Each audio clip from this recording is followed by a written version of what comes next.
I'm 5'10" and I can barely fit in here. Loading gear in this thing is absolutely non-functional. You can barely put anything down by the footwell here. So these things, they're gone. I've always been a little apprehensive about doing a rear seat delete kit on the Tacomas because I don't like losing that option of being able to carry people in the back. However, this new 4th Gen Tacoma, the backseat area is so small and congested, it just really doesn't even make sense to have that anymore. On the last trip out to West, I packed that up and was able to get hardly anything in that back seat. It's pretty much useless.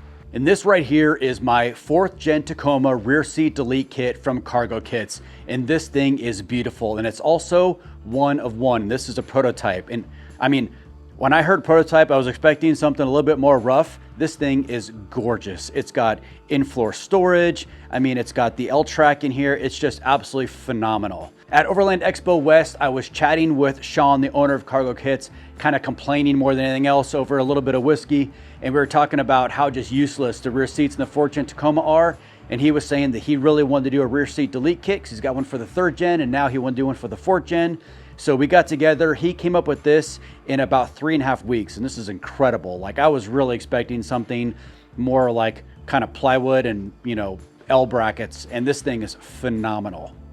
Now, step one of getting this beaut into the 4th Gen Tacoma is going to be removing the factory rear seats. First thing we're gonna do is remove the Husky liner from the back seat area to give us all the room we need to get this plastic piece out right here. Next, we're gonna remove the seats just to kind of get them out of the way. I've already put them in the up position and snapped them in place so they don't fall down. It's just gonna make it easier to remove. Now you can see even in this up position, they absorb a lot of room. The cushions on the seats are just so thick, they just absorb all the space in the back.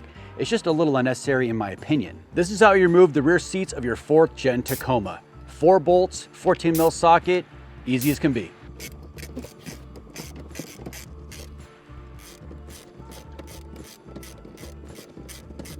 And now with the 4 bolts out, you just grab this lever at the very top here to cantilever the seats down. You pull that, the whole thing will kind of fall forward and pull them out. And again, holding on to this front of the seat here, gonna grab the latch here, the little lever that releases the seat to fold down, let the whole thing kind of fall forward, and then just pick it up.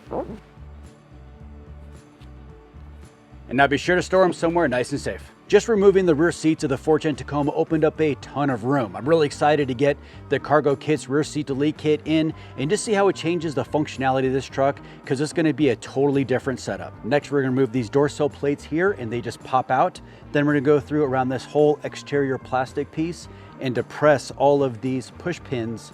These are just kind of like keep everything into the metal bracketry that is what the actual Cargo Kits is gonna attach to. So we have to go through and just pull all of this off. And once you get done, you should have a whole handful of these clips. Now don't throw these out. These are used all over the truck and these are priceless. I mean, you're not reusing them here, but you could definitely repurpose them someplace else when you lose one down the road because you know you're gonna do it. And now we're gonna remove this entire front plastic piece. We're leaving this inner liner of under the seats, but we're taking the front part off. And this is now only held on with kind of push down clips. So go around the whole thing and just kind of pull it kind of forward towards the driver compartment and then up a little bit and they should all pop right out. The next step is going to be the only semi-technical portion of this install. We have to go around the perimeter of where we just removed all those pop rivets and we have to ream those holes out with this 3/8 inch bit. And then we're going to install rivets with a rivet tool, which is definitely not hard by any means. Might be a little intimidating, but follow along and we can make this happen really quick, really easy. Now with our drill bit, I'm gonna ream out this hole right here. I ended up stepping up from the 3/8 to this 25/64 bit. And with just a little bit of reaming, actually the 1/4 20 rivnuts fit in perfectly. So I would definitely suggest using this drill bit here size just because it fits so well. You definitely want rivnuts to be a super tight fit. Rivnut tool is really easy to use. You just load up the 1/4 20 rivnuts that are provided in the kit, put it in, pinch it, pull it out, easy peasy. Now I have to repeat this about 9 more times, and I'm using the shop vac to make sure I don't get shavings everywhere, so let's get to it.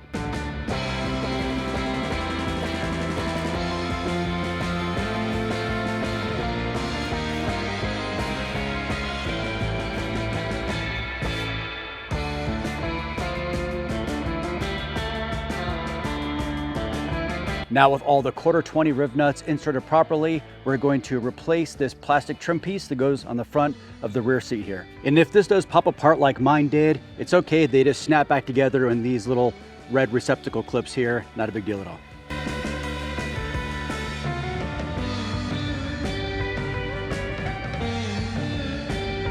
Now back over here at the rear seat delete kit from Cargo Kits, I'm going to prep the 40 of the 60/40 seat split, which goes behind the passenger seat. All you do is depress these buttons here. We're gonna pull off these doors and just I'll just put them over here on the 60 side. And taking those doors off allows us access to all of the underworkings to get this thing bolted in. With our 40 side up on end, you see this big long bracket right here. Now this is the plate that actually mounts to the factory seat mounting locations where we took those big 4 bolts out. Those 4 bolts go back in with this bracket. Now to make this thing fit, we have to loosen this up so it slides up and down so we can get that perfect fit. We're gonna take our Allen key here, which I think is an 1/8 inch, and just give these a 1/4 twist just to get them loose enough for this thing to move just a little bit. Make sure to not scratch your paint bringing this over. I'm looking down here to see if these holes match up, which they do. And the large holes in the back here line up, so we're looking really good right now. Cargo Kits does include spacers to actually lift this front up to be able to make sure this is nice and level. It's looking really good. I'm just gonna put the 2 back bolts in, and then I'm gonna get spacers, and let's see if we can get this thing really level.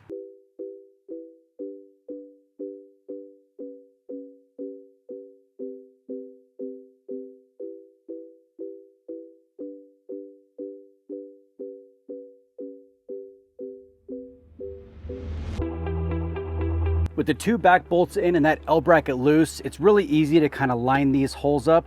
And all I'm looking for is just looking straight down into this, where you can obviously see the brass 1/4 riv nuts. It's really, really easy to see. Now all we're gonna do is, it's actually at a slight tilt down. So I'm gonna use spacers to lift it up just a pinch to get it nice and level. Then we'll put in these nice long 1/4 bolts and get this thing in. And once you get all your holes lined up, you're gonna be using this stainless steel flat washer and then these long 1/4 screws, and they just go right in down the hole and secure them nice and tight. Now we have to go back with our Allen key and tighten up to the 6 screws we loosened up to move that L bracket. Those all need to get tightened back up. In order to get those L bracket screws into the extrusion tightened up, I end up just sticking my head in here with a flashlight and just basically going through with each one. And I think there were 6 of them. And it took a little bit of time and it was a little frustrating, but it just makes it super solid. Like this thing is in, this isn't going anywhere. I love the way this thing fits. And now we're gonna do the exact same procedure here on the 60 side. Now, of course, we do have to do a little prep work to this. First, we're gonna remove these doors. We also have to remove this plate right here. And what we're gonna do is take our Allen head screw gun here and remove all the Allen head screws and leave the T-nuts that are in the extrusion in place. We're gonna put this in. Hopefully this panel goes right back on. And of course, here on the back side, on the bottom part, this big L bracket here needs to be loosened so we can slide it back and forth. This again goes into the large bolt receptacles where the factory seats went. There's 9 bolts we have to loosen for this thing to be able to slide like it needs to. All right, ready to go in. Now these are definitely not heavy and very easy to manage, but just again, be very cautious. You don't want to smack the side of your B-pillar here or scratch up your paint, any of that good stuff. It'll make you really not like yourself. Taking the factory bolts, putting them back in. So if you run floor liners like I do that go across the center hump here, be sure to put those in before you put this back in. My Husky liners, they're very flexible, so I was able to kind of bend them around, but the clearances here are pretty tight. So make sure, I would definitely highly recommend putting these in beforehand. Also, as far as fitment goes, I got the 2 back bolts in. Remember, that bracket can move, and I want to make sure I line up these 2 brackets and make them as close as possible. That way everything is nice and symmetrical and it fits perfect. Now I'm going to install these 9/16 washers, and apparently there are 1, 2, 3, 4 that go in over here. So currently I have a little bit of a spacing issue where the 60 section is maybe an 1/8 inch forward, and really it wouldn't be a big deal, but I'm a little OCD. So I'm actually going to readjust the 40 side to pull it just a little bit forward and just line it up perfectly. Got the frames all mounted up and they are super solid and they look really good, but we're not done yet. These little wings right here actually are filler plates that go right inside here. It's just 2 bolts they go in so things don't fall between. Yeah, super simple. I got both side wings on and this thing is looking really good. Now all I have to do left is I'm gonna put the cover plates back on. That way I can work on that middle section. I have to line up all those T-nuts into that big plate and then put that back on, and then this is done. All right, what do you guys think? This thing is so sick. I mean, there is way more storage under this than I thought. The 60 side is really deep and long. The 40 side is just, you know, there's a electrical box there, so it takes up some of the room inside, but there's just a ton of room. I am gonna absorb all of this with tools and straps and all kinds of stuff that I don't use on the daily. Definitely going in here. Also, I got these guys. I got a bunch of brackets so that I could actually mount my fridge in here. And because my awning is on the driver's side, I'm gonna have my fridge here on the 60 side, which is unfortunate because there's a lot more room under the 60, you know, where the fridge is gonna go under the 60 side.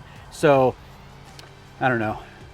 I'm just gonna have to roll with it. I really want the fridge on this side because my 270 awning will cover this. So if I'm in the rain, I can open this door, access the fridge without getting everything inside wet. So it's just the way it's gonna have to be. If I need to get things under here, I'm just gonna have to move the fridge, access it, and then put the fridge back. Not a big deal. It's a couple straps, especially I use roller cams, come right in and out, no big deal at all. Here it is, all finished up with the Iceco APL 55, snugged down with roller cams. This thing is going nowhere and it looks so good. Hope you guys liked that video. If you did, be sure to hit the thumbs up, be sure to subscribe. Best way to support the channel is to buy Adventure Built merch, and I will see you guys next time.